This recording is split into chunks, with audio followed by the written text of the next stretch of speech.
ప్రియులారా, ప్రభు అయిన యేసుక్రీస్తు పరిశుద్ధమైన నామం మహిమపరచబడునుగాక.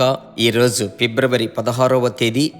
ప్రభువుకు స్తోత్రం. ఇంత మట్టుకు నడిపించిన వాడు ఈ దినమందు రాబోవు దినములలో ఆయనే మిమ్మల్ని నడిపించును. మీరు భవిష్యత్తును గురించి చింతించకండి. అనుదిన ఆహారము, ఆ అనుదినమునకు సంబంధించిన కృప మీతో ఉంటుంది. ప్రియులారా, ప్రభువును నమ్మువారిని ఆయన ఎన్నటికీ విడిచిపెట్టింది లేదు. సరేనా? ఇంత మట్టుకు నడిపించిన దేవుడు 1981లో ప్రభు బిడ్డలారా, ఏప్రిల్ 14వ తేదీ ఈ పరిశుద్ధ గ్రంథము మోయుటకు ప్రభు నన్ను రక్షించాడు. ఆ దినము నుంచి ఈ దినము వరకు ఇన్ని సంవత్సరములు కృపగా నడిపించాడు. మిమ్మలను అలాగే నడిపిస్తున్నాడు. కనుక ప్రభునందు ధైర్యముగా ఉండండి. ఈ రోజుకు సంబంధించిన వాక్యం ఏమిటి తెలుసా? నిన్నటి దినం మనము చూశాము జకర్యా 12:10. అదే వచనములో నుండి మరొక కోణములో ప్రభు మాట్లాడటకు ఇష్టపడుతున్నాడు. ఆమేన్. జకర్యా 12వ అధ్యాయం 10వ వచనం. దావీదు సంతతి వారి మీదను యెరూషలేము నివాసుల మీదను కరుణ నొందించు ఆత్మను, విజ్ఞాపన చేయు ఆత్మను కుమ్మరించెదను. నిన్నటి దినము కరుణగల ఆత్మ గురించి మాట్లాడుటకు ప్రేరేపింపబడ్డాను. ఈ రోజు విజ్ఞాపన ఆత్మ. ప్రభు బిడ్డలారా, పరిశుద్ధాత్మ అభిషేకంతో మీరు నింపబడేటప్పుడు పరిశుద్ధాత్ముడు ఆత్మీయ జీవితములో పలు విధములైన ఆశీర్వాదములనిస్తాడు. లోక సంబంధమైన కార్యములో కూడా లెక్కలేనన్ని ఆశీర్వాదములిస్తాడు. పరిశుద్ధాత్ముని లాంటి ఆశీర్వాదం ఈ లోకములో వేరొకటి లేనే లేదు. ఈ రోజు కృపగా మీరు నిలబడ్డారంటే అందుకు కారణం మీరు పొందిన అభిషేకమే, మర్చిపోకూడదు. అలాగైతే యేసు నామములో నేను మీకు చెప్పేటువంటి విషయం ఏమిటి తెలుసా? విజ్ఞాపన చేయు ఆత్మ. విజ్ఞాపన ఆత్మ సాధారణంగా క్రైస్తవ జీవితంలో అందరము ప్రార్థిస్తున్నాము. దావీదు అలాగే అంటున్నాడు. కీర్తన 65:2, ప్రార్థన ఆలకించువాడా, he's our prayer answering God. చిన్న పిల్లలు ప్రార్థించమంటే ఎలా ప్రార్థిస్తారు? నా చదువు ఆశీర్వదించు, అమ్మను ఆశీర్వదించు అంటారు. కొంచెము వృద్ధి చెందిన బిడ్డలు సాధారణంగా ఇంటిలో ఉన్న సమస్యలు 1-2 చెప్పి భవిష్యత్తును ఆశీర్వదించండి, కాలేజీ చదువును ఆశీర్వదించండి ప్రభువా యేసునామములో ముగిస్తారు. వివాహమైన వారు వారి ఇంటి అవసరతలు, ధనము, సమస్య కొరకు ప్రార్థిస్తారు. రోగగ్రస్తులు వారి రోగము కొరకు. ఇది సాధారణమైన ప్రార్థన, సాధారణమైన ప్రార్థన విన్నపము. అయితే విజ్ఞాపన చేయు ఆత్మ అంటే ఏమిటి తెలుసా?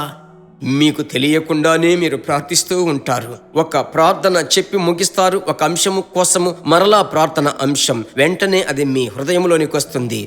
ఉన్నట్టుండి సంబంధము లేని కొంతమంది సేవకులను జ్ఞాపకం చేసి దేవుడు ప్రార్థింప చేస్తాడు.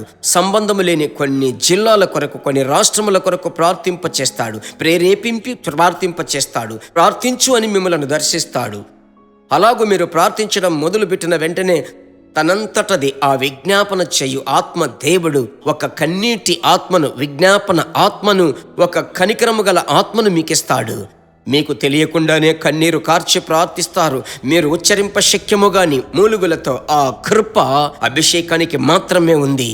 అదే రోమా 8:26లో వ్రాయబడి ఉంది. అలాగైతే ఈరోజు ఈ కృప నాకు కావాలి ప్రభువా.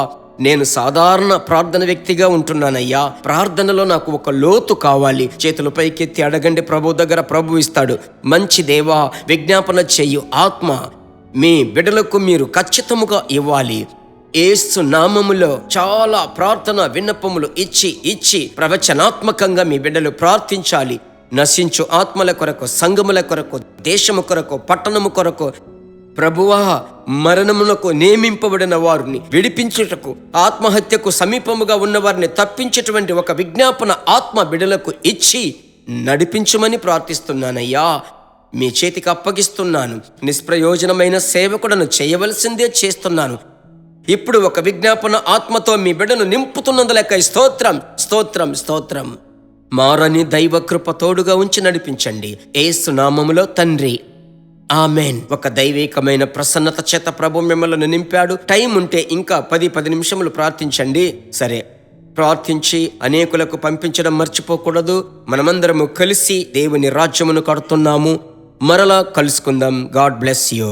దేవుని బిడ్డలారా, ఈ వర్తమానము మీకు మిక్కిలి ఆశీర్వాదకరముగా ఉందని మేము నమ్ముచున్నాము. ఇంకనూ మా వర్తమానములను విని ప్రభువులు ఆశీర్వదింపబడుటకు జీసస్ మీట్స్ మినిస్ట్రీస్ అను మా యూట్యూబ్ ఛానల్ ను సబ్స్క్రైబ్ చేయండి. మరియు మా ప్రార్థన సహాయముకై మీరు సంప్రదించవలసిన మా ఫోన్ నెంబర్ 9841425286 మరియు 7299546363. Email gpsrobinson@hotmail.com. ప్రభు మిమ్మును ఆశీర్వదించునుగాక.